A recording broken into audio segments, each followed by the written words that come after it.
ശമ്പളമടക്കം എമ്പുരാൻ സിനിമയുടെ ബജറ്റ് എത്ര? സന്തോഷ് ടി കുരുവിള വെളിപ്പെടുത്തിയത്. നിങ്ങൾ ആദ്യമായിട്ടാണ് ഈ ചാനൽ കാണുന്നത്, എല്ലാവരും ഒന്ന് സബ്സ്ക്രൈബ് ചെയ്ത് ബെല്ലൈക്കൺ അമർത്തുക. മോഹൻലാലിൻ്റെ എമ്പുരാനെ ആകെ ബജറ്റ് എത്ര എന്ന് സന്തോഷ് ടി കുരുവിള. എമ്പുരാൻ മലയാളം ആകെ ഉറ്റുനോക്കുന്ന ചിത്രമാണ്. എമ്പുരാന്റെ ബജറ്റും അടുത്തിടെ ചർച്ചയായിരുന്നു. ആരോടും ബജറ്റ് വെളിപ്പെടുത്താറായിട്ടില്ല എന്നാണ് ചിത്രത്തിന്റെ നിർമ്മാതാവ് ആന്റണി പെരുമ്പാവൂർ നേരത്തെ വ്യക്തമാക്കിയത്.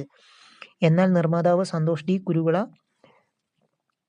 ചാനലിന് നൽകിയ അഭിമുഖത്തിൽ എമ്പുരാന്റെ ബജറ്റിനെ കുറിച്ച് സൂചിപ്പിച്ചതും ചർച്ചയായിരിക്കുകയാണ്.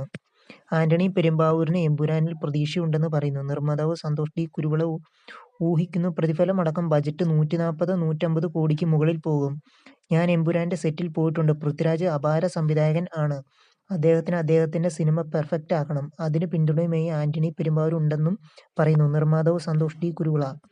ലൂസിഫറിന്റെ രണ്ടാം ഭാഗമായി എമ്പുരാൻ സിനിമ മാർച്ച് 27-ന് റിലീസ് ആകുമ്പോൾ പ്രതീക്ഷയിലാണ് താരങ്ങളുടെ ആരാധകർ. സ്റ്റീഫൻ നെടുമ്പള്ളി എന്ന ഖുറേഷി എബ്രഹാമായി ചിത്രത്തിൽ മോഹൻലാൽ എത്തിയപ്പോൾ ആഗോള ബോക്സ് ഓഫീസിൽ 150 കോടി രൂപയിലധികം ബിസിനസ് നേടി ലൂസിഫർ തിളങ്ങിയിരുന്നു. ലൂസിഫറിലെ സ്റ്റീഫൻ നെടുമ്പള്ളിയിലായിരിക്കില്ല രണ്ടാം ഭാഗമെന്ന എമ്പുരാനിൽ പ്രാധാന്യം എന്ന് റിപ്പോർട്ടുണ്ട്. ഖുറേഷി എബ്രഹാമിനെ പിന്നാലെ സഞ്ചരിക്കുന്ന കഥയായിരിക്കും എമ്പുരാന്റേതെന്ന് അപ്ഡേറ്റുകളിൽ നിന്ന് മനസ്സിലാക്കുന്നത്.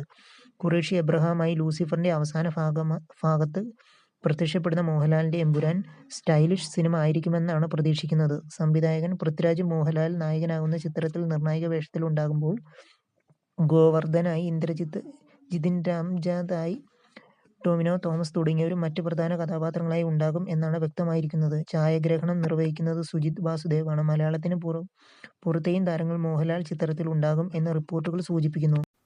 നിങ്ങൾ ആദ്യമായിട്ടാണ് ഈ ചാനൽ കാണുന്നത്, എല്ലാവരും ഒന്ന് സബ്സ്ക്രൈബ് ചെയ്ത് ബെല്ലൈക്കൺ അമർത്തുക.